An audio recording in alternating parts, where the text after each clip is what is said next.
Colleen Wright from the Tampa Bay Times. Look at that backdrop. It's beautiful outside. You got the palm trees behind you. Colleen, thanks so much for joining us. Happy Friday. Happy Friday.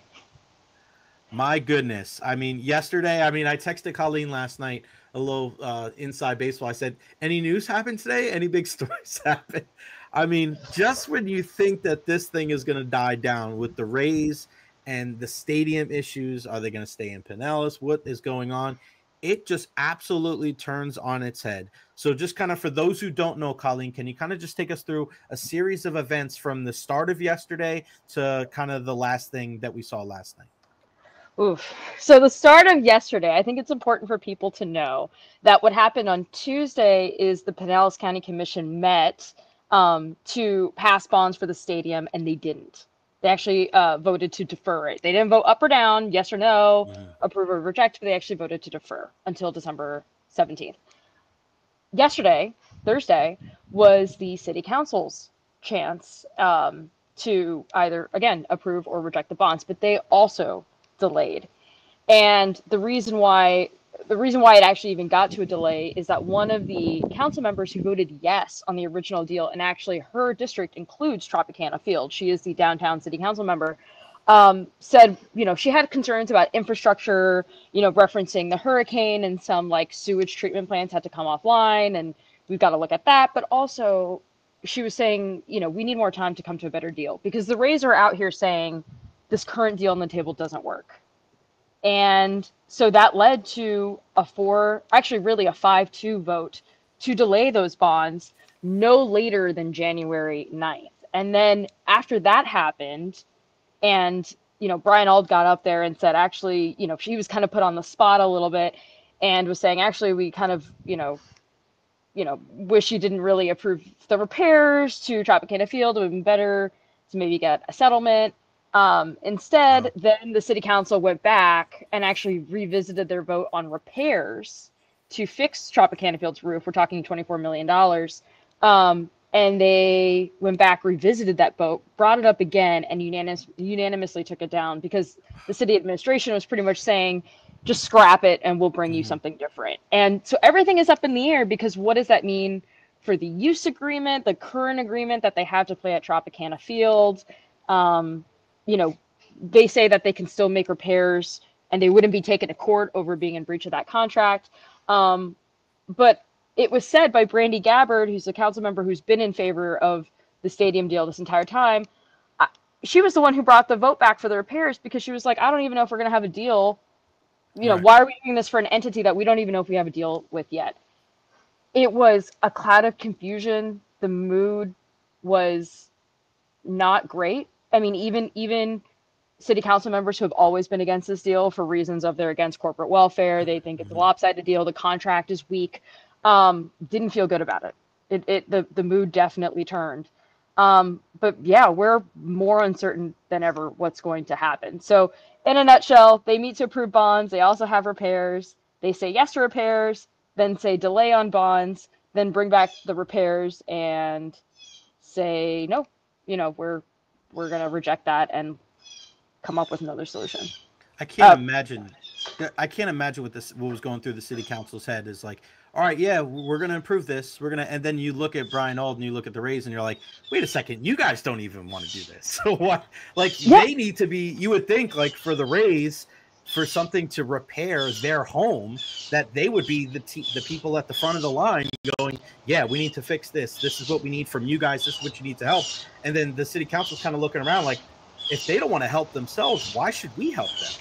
Exactly. And Brian Auld was making these comments about a settlement, not originally in front of city council, but later to reporters. And one of the city council members read what was being reported about what he was saying and put him on the spot for it. And that's how kind of that set the chain of events and got that called back. Because Brian Auld was basically saying, we don't have a lot of confidence that it will be ready by 2026, and that not knowing if it's going to be ready, because it would, if they had, let's just say they had gone ahead and approved the repairs yesterday, it would have been ready for like pretty much the month of, or within 30 days of opening day 2026. And Brian Auld was not convinced that was going to happen, and that adds more uncertainty for Rays baseball, right? They got to be able to plan this stuff way in advance. And so he was saying it would actually be better if there were no repairs and we could just go ahead and make alternative plans for 2026. So what would they do then, Colleen? Like if they're not, I just don't understand why the Rays wouldn't say, all right, hey, we'll put all of our resources into getting the Trop right for the next couple of years, and then we'll focus on the next steps. But if that's not the case and they're like, screw it, then where are they going to play after 2025 then? What is their alternative if they stay here in the Bay Area? So the city is on the hook for fixing Tropicana Field under the current use agreement. Now, the point was brought up yesterday, how many times has it been amended? Like 11 times or something like that. It's been several times. Remember, since 1995. Mm-hmm. So, for example, it had to be amended to let the Rays go look in Tampa, in Hillsborough, for a ballpark. That was one of the ways it was amended. So it can always be amended, and that came up yesterday. But really, the city is on the hook for fixing Tropicana Field. So the Rays stepping in, I mean, I guess they could, but they're under no legal obligation to do that. The city is, and they've got 3 months to get things started. So as for where they would play, out of state potentially. That's what Brian Ald was saying, that Major League Baseball does not like playing baseball, home games in the Florida heat. There's or rain or weather delays or however it is. So potentially elsewhere, potentially out of state. God, that's just so terrible. And I had Chris Laval on last week, and we were just kind of talking the back and forth, and you could tell that there is a distrust between he and the Tampa Bay Rays organization. Do you feel like there's that same distrust from the city council, and maybe did it change yesterday? I think among certain council members. Right. Yeah, for sure. Because what Brian Ald was saying to reporters is not what he was just saying to city council members when he was. What was the biggest difference there, Colleen? What was the big difference? Because I know what you said, like there were certain things that they were reading, but was it one of those things where like he was saying one thing to them and another thing to the city council, or was he just not telling the whole story for the city council? Because there's one thing to right. It's like it's not necessarily that he was lying, but he wasn't telling the entire truth, right?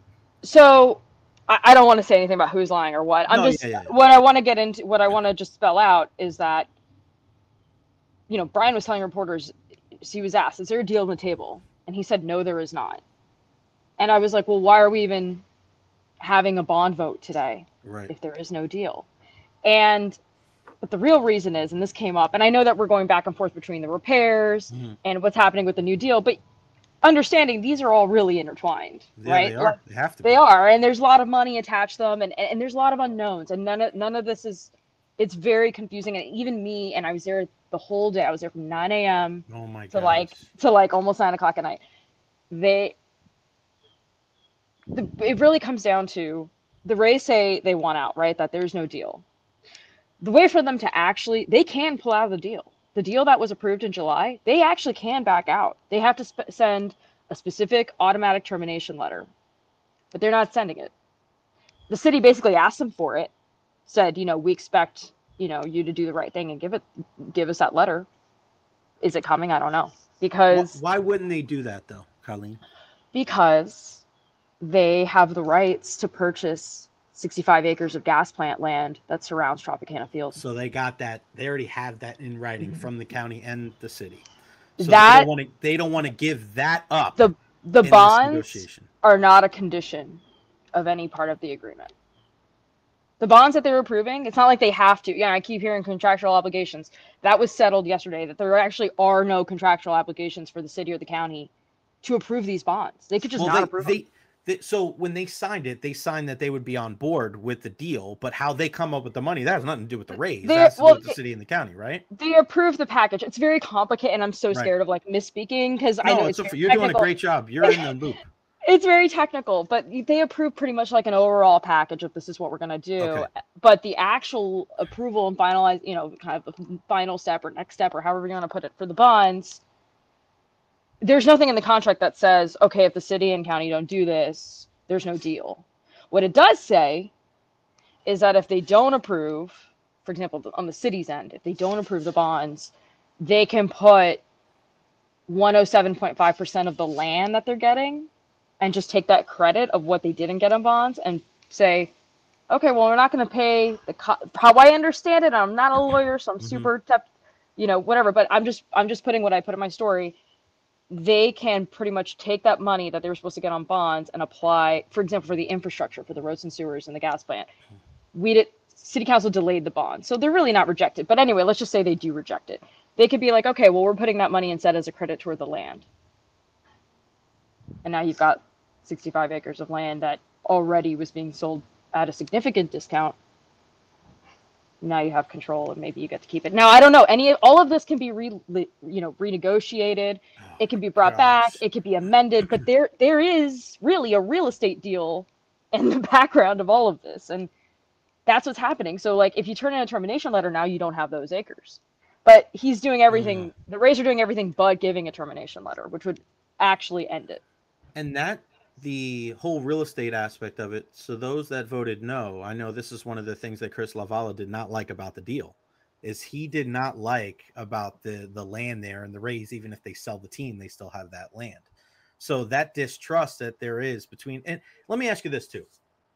They could turn around and sell the land also to other people without any verification or checks or Mm-hmm. Let me ask you this. Do you think it's a little weird, or what? Did anybody take it in a certain way that Stu wasn't there yesterday and he wasn't the guy speaking about this, or was it just accepted that the figureheads at that deal were Brian All? Because it's kind of hard for me to to rationalize these things, because at the end of the day, like, it's Stu, right? Stu's the guy that's signing these checks, and he's the guy that's going to control all this stuff. They're the presidents of the organization, this baseball team. But it's kind of weird, because I feel like at times over the years, and including here, Brian and Matt are speaking on Stu's behalf. Is it a little strange that Stu wasn't there yesterday? And do people think that him not being present is just a sign of maybe not bad faith, but not the greatest faith? That never came up. Okay. It just never came up. I mean, I never, if someone had said something, I would tell you. It never came up. There's a lot going on. There's a lot going on. And I think the city council is also, the Rays are saying they want out.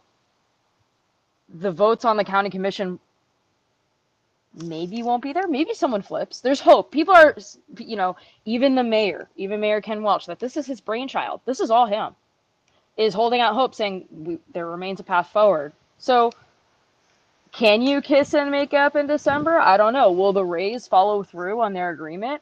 Maybe. Until that letter shows up, there's a deal. But if there's no bonds, can the rest of the development go forward? It seems like it. It seems like that is the case. And I'm so hesitant to say exactly, because any of this can be renegotiated. Any of this can be amended. Everything comes into the focus, even with the current deal, with the current 1995 agreement, and with the deal that was approved in July. So if you're confused, I'm confused. Everybody's confused, and there's really not a lot of clarity. No, I'm with you, Colleen. Before I get you out of here, let me ask you, like, what's kind of the next step now for the deal, and when can we look to see the next chapter of this whole saga? Well, great question. City council said, let's revisit the bonds no later than January 9th. Okay. Real quick on that. No later than January 9th. It could come at the next meeting, the next council meeting in December. It can come. There's actually 2 city council meetings in December.